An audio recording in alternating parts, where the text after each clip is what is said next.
Dans ce tuto,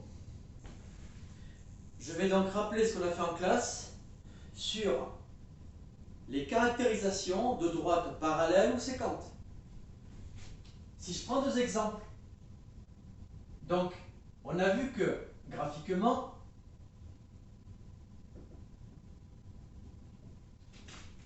la montée d'une droite est caractérisée.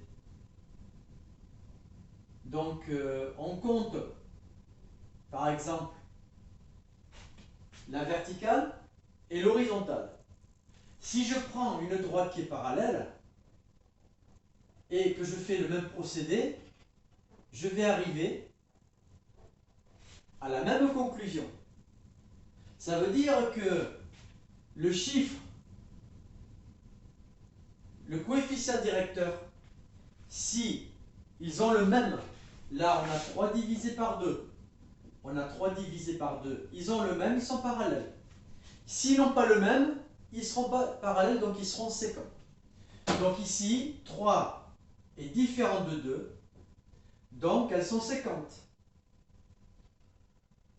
Et ensuite, si je prends y égale moins x plus 1, y égale moins x plus 4, implicitement, moins x, ça veut dire qu'on a moins 1 et moins 1, ils ont le même coefficient directeur, donc elles sont parallèles. Donc voilà, pour l'exercice 1, ce qu'il faut bien retenir, c'est le coefficient directeur qui détermine si le parallélisme entre deux droites. Bon, pour l'exercice 2, on vous donne des points. Alors par exemple, moi si je prends 0, 1, B, 4, 3, C, 1, 2, D, 5, 5, si je vous demande de me dire si AB et CD sont parallèles, donc qu'est-ce que vous allez faire? Vous allez calculer le petit a de AB grâce aux coordonnées, donc 3 moins 1 sur 4 moins 0, et le petit a de CD, donc 5 moins 2 sur 5 moins 1. Et vous comparez les résultats. S'ils sont égaux, c'est que les droites sont parallèles. S'ils ne sont pas égaux, c'est qu'ils ne sont pas parallèles. Donc vous voyez que ce procédé-là est important parce qu'on n'a pas le graphique sous les yeux. On est obligé de procéder par ce calcul.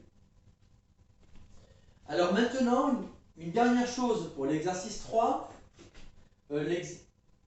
Oui, pardon, excusez-moi, c'est l'exercice 3.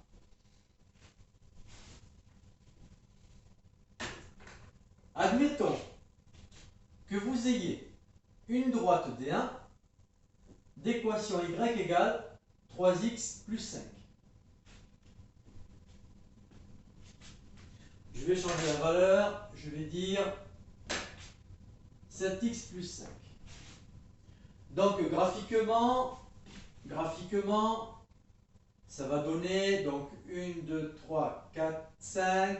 Votre droite, elle va monter fortement.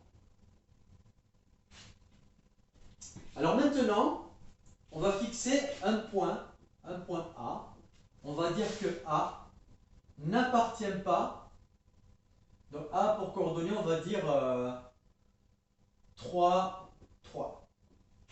C'est à peu près ça. Et on vous demande de déterminer l'équation de la droite. Donc ça, je l'appelle D1. L'équation de D1 qui passe par le point A. Donc D2. Si je vous demande l'équation de D2 qui est parallèle, c'est l'objet de la question 3. Alors D2, au départ, on ne le connaît pas. Quand on ne le connaît pas, on va dire que y égale ax plus b. Maintenant, l'information que vous avez, c'est que D1 est parallèle à D2. Alors si ces deux droites sont parallèles, ça va imposer qu'ils auront le même coefficient directeur. Donc, la valeur de A va être égale à 7. Voilà, c'est ça le point clé de l'exercice. Donc, D2 a pour équation 7x plus b. Donc, parce qu'ils sont parallèles. Maintenant, reste à déterminer la valeur de b. Donc, je ne vais pas faire le calcul. Vous savez que le point A, il appartient à cette droite. Donc, vous remplacez x par 3, y par 3. Vous déterminez le b, comme on l'a vu en classe, comme j'ai expliqué dans le tuto précédent. Alors, vous allez rencontrer un cas dans le petit b. Dans le petit b, vous allez rencontrer le cas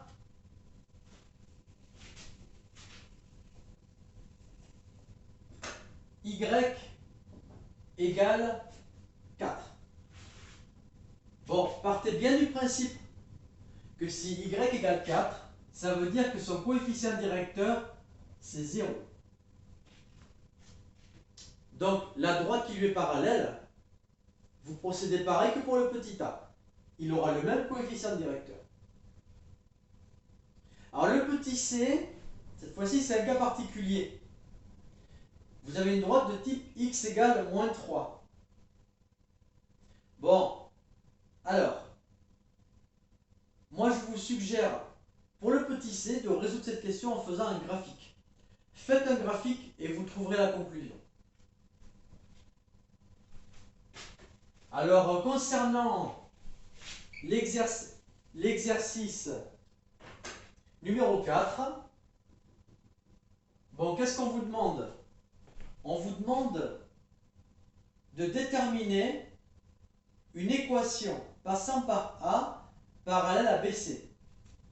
Donc, ça veut dire que vous connaissez un point B, vous connaissez un point C, et vous connaissez les coordonnées, et vous avez un point A quelque part. Donc, on vous dit qu'il y a la droite BC, et il faut déterminer la parallèle passant par A. Donc, la marche à suivre, ben, grâce aux coordonnées, je vous ai appris comment déterminer cette équation-là. Une fois que vous avez l'équation de sa droite, vous procédez comme à l'exercice numéro 3. Vous avez l'équation d'une droite, la parallèle aura le même coefficient directeur, il ne restera plus qu'à déterminer le petit b grâce à A. Voilà, je n'en dis pas plus parce que je vous demande un travail personnel pour le faire par vous-même. Donc si vous avez un souci,